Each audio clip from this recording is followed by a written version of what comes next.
Donc, bonjour à tous. Aujourd'hui, au Café Inspirant du 4 avril, pardon, on accueille M. Philippe Gouste, pardon, écrivain Gouste, donc, qui va nous parler un peu de son parcours et qui va nous donner quelques bons conseils pour écrire vite et bien. Je laisse la parole. Bonjour à tous, ici présents et puis un peu lointain. Alors d'abord, qui suis-je?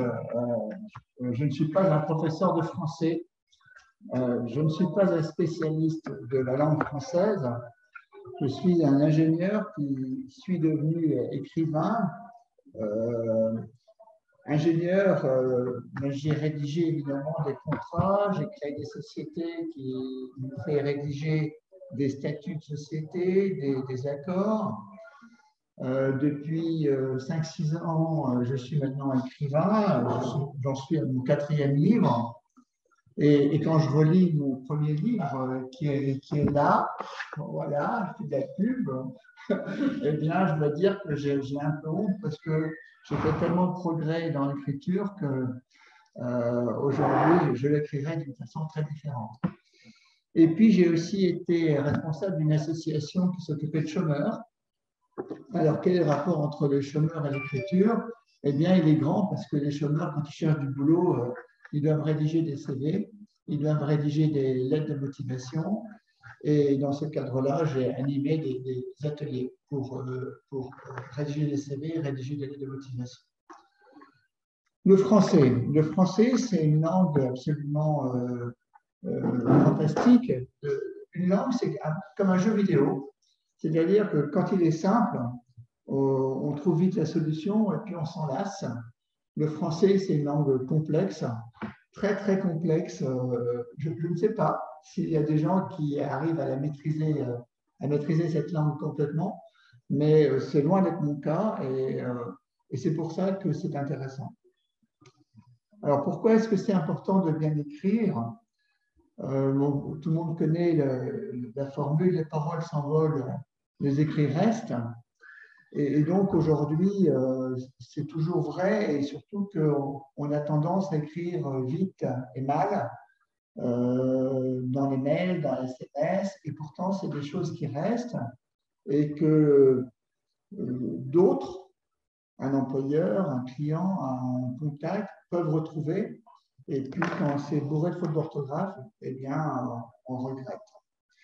Et puis l'écriture, de mon point de vue, c'est un bon outil de communication. Il se situe entre le langage, où quand on a parlé, on a tout de suite oublié ce qu'on vient de dire, et puis les vidéos qui sont parfois plus complexes à mettre en œuvre. Donc c'est un moyen qui permet de faire, refaire, et qui est un bon moyen de communication. Alors, ce que je vais vous raconter aujourd'hui, c'est plus un retour d'expérience qu'autre chose. Un retour d'expérience de l'ingénieur qui a eu la chance de suivre des stages d'expression écrite. C'est les meilleurs stages que j'ai fait dans ma vie. Le responsable d'association qui a aidé des chômeurs, donc, comme je le disais tout à l'heure, à écrire des CV, à écrire des lettres de motivation, mais aussi qui a aidé les chômeurs à rédiger leur profil sur LinkedIn. Parce que quand on écrit sur LinkedIn, on écrit aussi. Et là, il y a une façon d'écrire. Et puis, l'expérience du petit écrivain que je suis.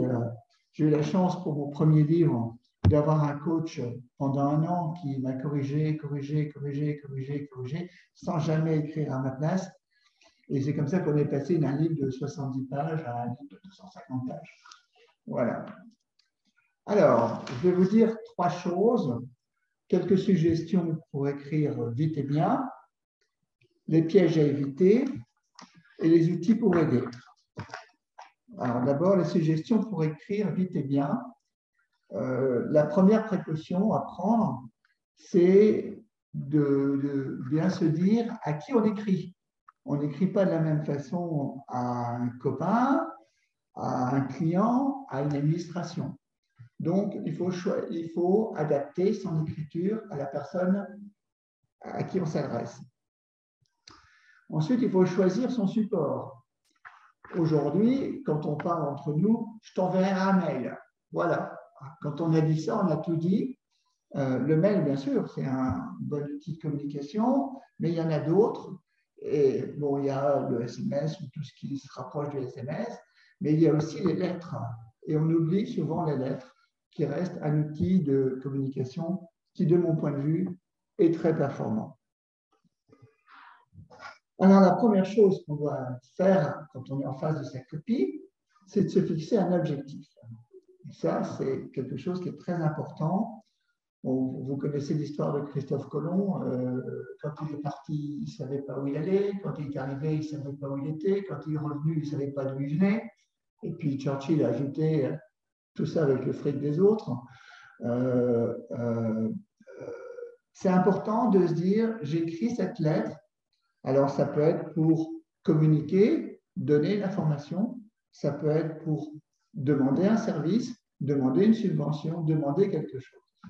Et ce que je conseille, c'est la même chose que le même conseil que je donne aux personnes qui téléphonent, c'est de prendre une feuille de papier sur le côté et d'écrire l'objectif. Mon objectif est de demander une subvention. Et je l'écris. Et puis quand j'ai écrit cela, ensuite, il faut que je structure mon texte. Alors, la structuration du texte, elle est valable pour un mail, elle est valable pour une lettre, elle est valable pour un livre. Simplement, pour un livre, elle est valable pour tout le livre, elle est valable pour le chapitre à l'intérieur du livre, elle est valable pour le paragraphe à l'intérieur du livre. Il faut structurer le texte. Et la structuration du texte, bien sûr, il y a plusieurs formules. Mais la formule la plus simple, et celle que je recommande, c'est de commencer par une phase empathique. Alors, c'est quoi la phase empathique? C'est mettre la personne qui va recevoir le document dans un état d'esprit qui va faire que ça va lui donner envie de lire tout le texte. C'est ça le but. Moi, pour mon dernier livre, c'est un livre qui porte sur les sectes, je viens d'écrire un éminent psychiatre qui se trouve à Toulon, que je ne connais pas, qui ne me connaît pas.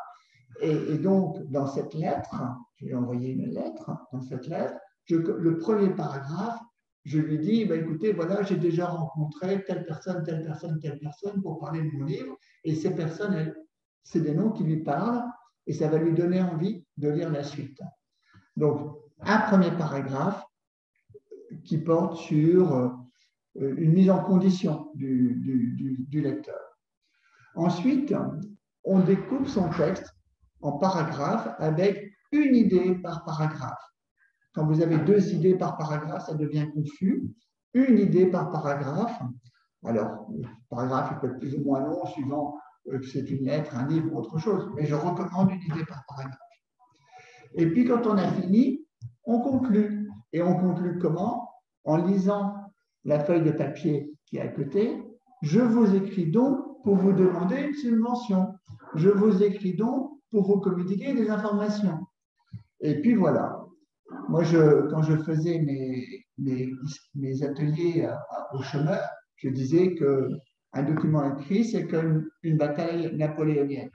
On sait où on est, on sait où on veut aller, et puis on définit tout l'écran, les paragraphes, pour y arriver, et quand on y est arrivé, on dit j'y suis. Alors voilà, donc ça c'est, je pense que c'est une méthode simple que tout le monde peut utiliser. Alors il y a, quand on écrit des livres, on peut faire l'anti-méthode, on peut choquer, c'est-à-dire casser cette logique, et ce qui fait que le lecteur est pris à dépourvu, il se dit mais qu'est-ce qui se passe? Mais là c'est volontaire aussi, donc c'est des techniques supérieures. Il peut arriver qu'il y ait des blocages quand on écrit. Alors, quand il y a des blocages, il y a deux conseils. On essaie d'écrire et puis ça ne vient pas. Voilà, j'ai envie de demander une subvention et puis ça ne va pas. Je n'arrive pas à demander, je ne trouve pas les mots. Et donc là, ce que je recommande, il y a une phrase qui va bien. Qu'est-ce que je veux dire? Je veux dire que. Voilà, qu'est-ce que je veux dire? Je veux dire que je veux lui demander une subvention. Puis voilà, on débloque l'esprit qui permet en utilisant ce petit phrase. Et puis, je pense qu'il ne faut pas forcer. Quand ça ne vient pas, L'autre alternative, c'est de demander à quelqu'un.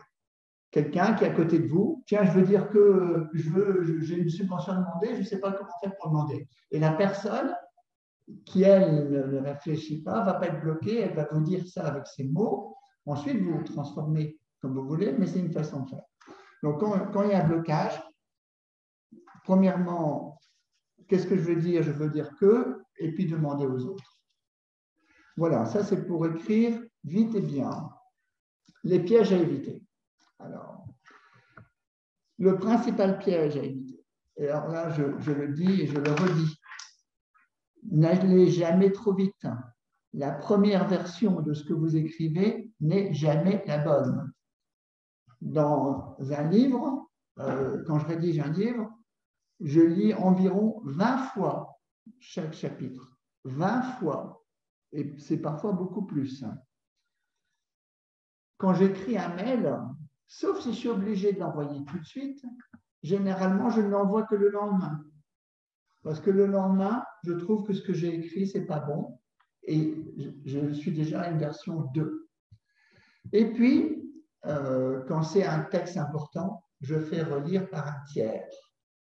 Quand on lit soi-même, on ne se lit plus. On connaît tellement son texte dans son crâne qu'on ne lit plus. Et donc, les fautes, on ne les voit pas. Les doublons, par exemple, il y a des tests psy où on met des doublons et les gens passent à travers et on ne les voit pas. Donc, faire lire par un tiers. La lecture par un tiers, ce n'est pas quelque chose qui est neutre. C'est un vrai métier. C'est un vrai métier. Quand les lectures de livres, par exemple, eh bien, il y a des relecteurs et ils demandent entre 1 et 2 euros par page. Pour montrer que la lecture, c'est quelque chose qui est important. Attention aux anglicismes quand on écrit. Alors, ce que je veux dire, c'est que trop, c'est trop. C'est-à-dire que si vous truffez votre texte de mots anglais, le lecteur va avoir une réaction. Est-ce que la personne qui est en face de moi est si pauvre en français qu'elle ne sait pas écrire avec les Français? Est-ce qu'elle a un complexe? Quelqu'un qui parle mal anglais, alors il met plein de mots anglais, même si ce n'est pas bon. Donc, trop, c'est trop. À l'inverse, pas assez, c'est pas assez. Moi, je suis en ce moment en discussion avec l'administration fiscale, malheureusement. Et dans l'administration fiscale, on écrit mail, non pas M-A-I-L, mais M-E-L. Alors, ça me fait bizarre. Là aussi, je trouve que c'est l'autre. Donc, on emploie un mot anglais quand on doit l'employer, mais on n'en emploie pas trop pour faire bien ou pas assez pour faire bien. Attention aux mots professionnels. Alors, les mots professionnels, pourquoi? Parce que certains sont spécifiques d'une boîte et pas d'une autre. Et donc, si on utilise un mot professionnel, il faut vérifier que c'est vraiment un nom commun, que tout le monde emploie. Attention à l'écriture inclusive. Alors, ce n'est pas une prise de position. Néanmoins, quelqu'un qui reçoit une lettre en écriture inclusive, d'abord, de mon point de vue, c'est moins facile à lire. Mais bon, cela mis à part, ça peut être mal interprété. Donc, attention à l'écriture inclusive. Un autre piège à éviter, et celui-là est important, attention au correcteur d'orthographe. Alors, attention à Word, par exemple. Word est un très, très, très mauvais correcteur d'orthographe. C'est sur le livre précédent que j'ai écrit, qui fait 250 pages, avec Word, 0 faute, avec un autre logiciel, plus de 3000 fautes d'orthographe. Donc, attention, Word, je sais du Word, mais les outils semblables, attention au correcteur d'orthographe classique, il vous corrige. Alors, c'est bien, pour un mail, ça va, pour des petits documents par importance, ça va, mais si vous voulez écrire quelque chose qui va rester, qui est important, eh bien, il faut faire autrement. Bien écrire, c'est plusieurs choses. C'est utiliser les bons mots, bien sûr, mais ces mots, parfois on peut les écrire en italique ou avec des majuscules. Alors en français, le commun des mortels utilise beaucoup trop de majuscules. On met des majuscules partout quand on écrit. Monsieur le Président. Alors, comme on veut faire plaisir au Président, on met une majuscule. Eh bien non. Monsieur le Président n'a jamais une majuscule à Président, sauf dans un seul cas, quand on écrit au Président de la République. Voilà. Donc, Monsieur le ministre, un petit M. Et non, ce n'est pas un grand M. Monsieur le ministre de l'économie et des finances, ministre petit m, économie un grand E, finance un grand F. Donc attention aux majuscules, le français est assez complexe pour ça. Idem pour les italiques. Alors, c'est vrai qu'on utilise moins les italiques, mais les majuscules, il faut faire attention. Attention à la ponctuation. Alors la ponctuation, elle est française. La ponctuation française anglaise, ce n'est pas la même. Donc en France, il y a une règle qui est facile. 2 pièces, 2 blancs. Alors, je m'explique. Quand on écrit 2 points, il y a 1 point, 2 points, il y a 2 points. Donc, il faut mettre un blanc avant, un blanc après. Point virgule, un blanc avant, un blanc après. Virgule, une seule pièce, un blanc après. Donc, il y a cette règle-là qui est simple, qu'on peut utiliser. Et puis, alors, si vous voulez écrire un livre, il va falloir apprendre des nouvelles règles de ponctuation, parce que les ponctuations dans les livres, ce n'est pas les mêmes que la ponctuation dans le langage commun, dans les lettres communes. Et il y a des signes, des traits qui n'existent pas ailleurs et qui sont utilisés dans les livres. Enfin, le style, il faut faire la chasse aux doublons. Là, c'est assez facile à faire. La chasse aux mots inutiles, relisez-vous. Ma jolie femme m'a dit d'aller faire des courses. Est-ce que jolie, c'est utile? Non. Je ne vais pas faire des courses parce qu'elle est jolie. Elle m'a dit d'aller faire des courses. Donc, c'est ma femme m'a dit d'aller faire des courses. Donc, voilà Et attention au pléonasme. Je descends en bas. J'en connais pas beaucoup qui descendent en haut, mais voilà. Alors, dernier point, et puis je terminerai par cela. Quels sont les outils pour bien écrire? Alors, le meilleur outil, c'est comme dans la sécurité, dans les usines. Vous savez, dans les usines, dans les toilettes, à un moment, il était marqué au-dessus du miroir, vous voyez votre meilleur agent de sécurité. Eh bien, votre meilleur outil, le moins cher, le plus disponible, c'est vous-même. Donc, posez-vous la question, quand vous avez fini d'écrire quelque chose, est-ce que c'est bien? Alors, je dois dire que moi, je ne suis jamais content de ce que j'ai écrit. Donc, à ce jeu-là, on n'en voit jamais. Bon, on peut se poser la question. Deuxième outil, alors allez-y, c'est l'entourage. N'ayez pas peur de faire relire ce que vous voulez envoyer par un copain, un conjoint, vos enfants. C'est toujours intéressant d'écouter leurs réactions. Troisième outil qui est gratuit aussi, c'est d'utiliser des sites sur Google. Et moi, j'en utilise un que j'aime bien, qui s'appelle Termium Plus, en un seul mot. Termium Plus, c'est un site canadien. Donc, c'est du français international, mais ce site est très, très complet. Si vous tapez utilisation des majuscules, il vous définit tous les cas où on doit mettre une majuscule. Utilisation de l'italique, il vous définit tous les cas où on doit mettre des italiques. Et il dit surtout les cas où il ne faut pas le faire. Donc, Termium Plus, et puis pour l'orthographe, on trouve sur Google beaucoup de choses. Dernier outil, qui est celui que j'utilise, c'est un logiciel spécialisé. Alors, ça coûte cher ou pas cher, c'est comme on veut, ça coûte un peu moins de 100 €, entre 80 et 100 €. Ça s'appelle Antidote. Antidote, c'est un outil super, super performant. que je recommande à tous ceux qui ont à écrire souvent. Vous pouvez choisir le français que vous voulez utiliser. Ah, parce qu'il y a plusieurs français. Ben oui, il y a d'abord le français français, le français canadien, le français suisse, le français belge, et puis etc. Mais même à l'intérieur du français français, il y a le français moderne, il y a le français ancien, il y a 3 ou 4 catégories de français. Par exemple, dîner s'écrit D-I-N-E-R ou D-I, accent circonflexe, N-E-R, suivant le type de français que vous utilisez dans la langue française.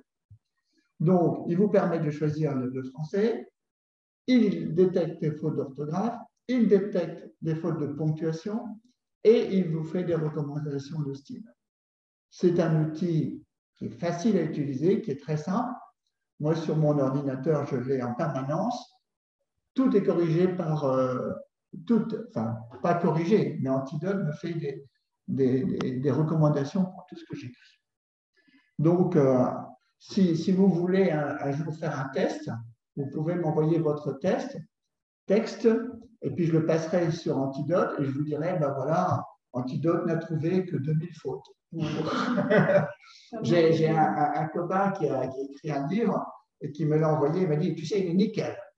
Alors je lui ai dit, écoute, je vais le passer sur Antidote. Et quand je lui ai dit le nombre de fautes qu'il y avait, il m'a dit, oh, ça ne marche pas ce logiciel. Voilà. J'ai ramené un livre qui a été écrit par le copain d'un copain, qui est un anti-livre. Il n'y a qu'une seule phrase sur tout le livre. Une seule phrase sur 60 pages. Autant dire que c'est extrêmement pénible à lire. C'est pourtant une fiction, mais c'est extrêmement pénible à lire. Pour conclure, alors, pour certains, écrire, c'est utile, et puis ça peut s'avérer très utile, très productif. Quand je m'occupais des chômeurs, je leur disais, vous avez un CV, le temps de lecture d'un CV dans un cabinet de recrutement est inférieur à 5 secondes. Une lettre de motivation, c'est rare que les gens dépassent la première phrase. Ils le disent en travers. De là l'importance encore de structurer. Bon. Je pense, je suis personnellement convaincu qu'une lettre aujourd'hui est plus efficace qu'un mail. Alors, une lettre, ça coûte plus cher, c'est plus de travail, mais je pense que c'est plus efficace qu'un mail.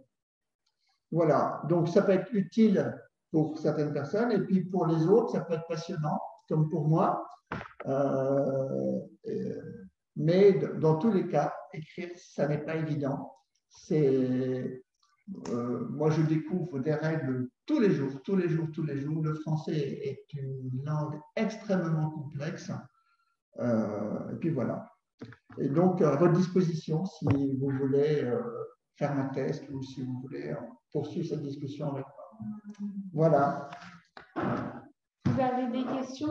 Une question? Une personne qui nous a... Oui, moi j'en ai. Bonjour, merci beaucoup pour cette présentation. En fait, moi, j'ai surtout été intéressée par la partie où vous parlez des blocages, parce que je pense que ça arrive à tout le monde et en fait, c'est lié vraiment au stress qu'on a quand on doit écrire un mail ou voilà, quand on doit rencontrer quelqu'un qu'on ne connaît pas, qu'on doit écrire et qu'on a un blocage. Et moi, je trouve ça très difficile dans l'écriture, on va dire, quotidienne, de rester empathique. J'ai tendance, on va dire, à avoir quelque chose de très froid.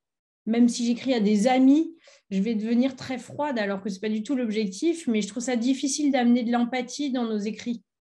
Alors, il y a un truc encore là, c'est de parler comme les hommes politiques, c'est-à-dire de dire quelque chose qui est évident.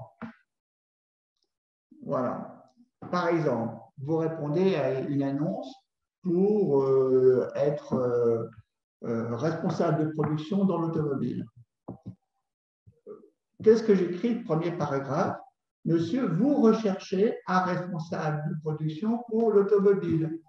J'ai été responsable dans telles conditions, je me suis occupé de l'automobile dans telles conditions. Voilà, c'est un peu froid, c'est un peu mécanique, mais le but de la phase empathique, c'est de montrer que vous n'êtes pas un emmerdeur. Oui. Hein, voilà. Oui, tout à fait. Hein, et donner le but, c'est donner envie de lire le reste.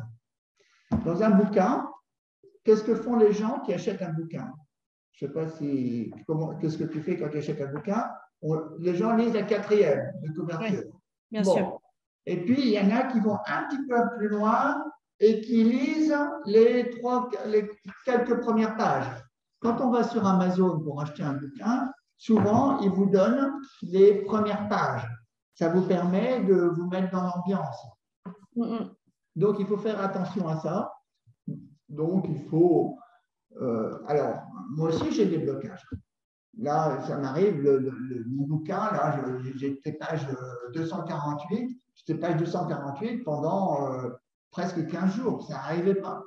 Et puis, clac, ça y est, qu'est-ce que je veux dire? Et à force, et à force, et à force, ça s'est débloqué. Voilà. Et puis, demandez aux autres. Demandez aux autres. Les autres, c'est... Après, on fait ce qu'on veut. Mais demander aux autres, c'est important. Autre chose? Non, moi, après, j'ai trouvé ça bien. Carlos, tu veux demander quelque chose? Non. Moi, j'ai une question toute simple.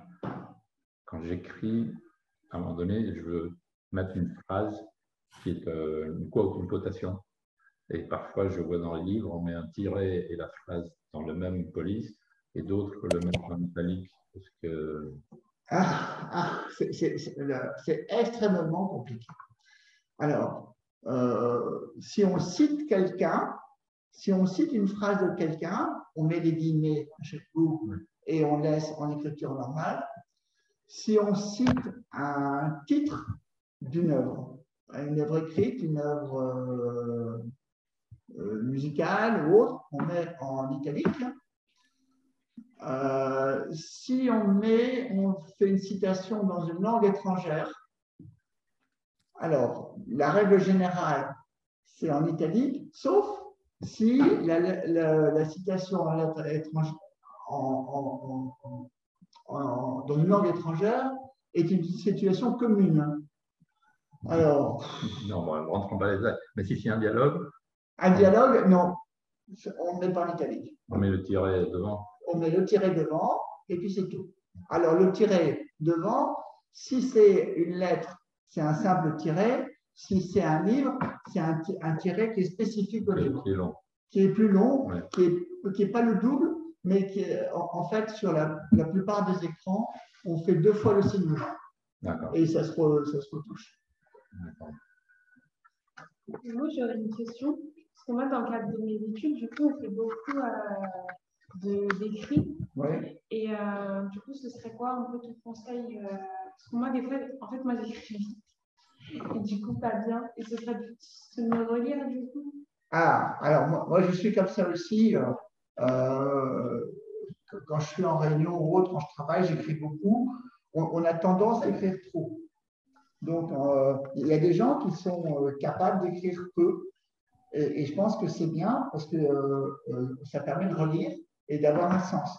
Si tu écris beaucoup avec vouloir prendre tout ce qui s'est dit, c'est malheureusement, après, je trouve que ce n'est pas très utile. Okay. Voilà. Tu as d'autres questions? Bon, ben voilà, c'est gentil d'être venu ce matin. Voilà, merci beaucoup. C'était très intéressant, merci. Voilà. Merci beaucoup à toi et n'hésite pas à venir au quai parce qu'on a repris les cafés inspirants physiques aussi. Ok, ça marche. Parfait. Merci beaucoup. Au revoir. Merci. Au prochain café inspirant. Au revoir. Voilà. Pas tout préparé pour tout le monde, mais bon.